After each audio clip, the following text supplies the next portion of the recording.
far into the beehive again, and zing, the bee sting him on his nose. Oh, my nose! Mr. Bear finds a big stick.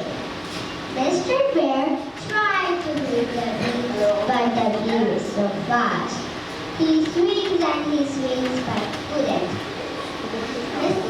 The bee flies back into the beehive again.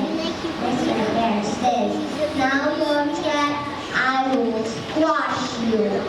Mr. Bear squashed the beehive to pieces and pieces. Then he hears a strange sound. It gets louder and louder and louder.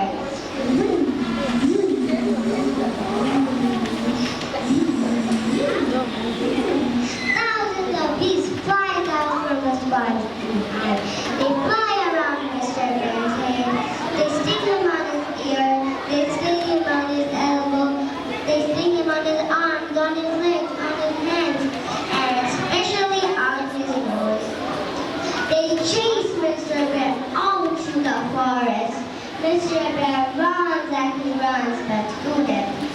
Mr. Bear runs back to his home and slams the door. Bam!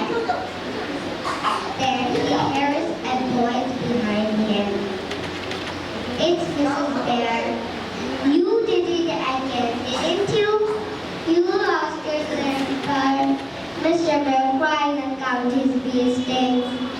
Mrs. Bear says, "Here's the bee sting medicine, and also we have your favorite number behind the flower." Thank you.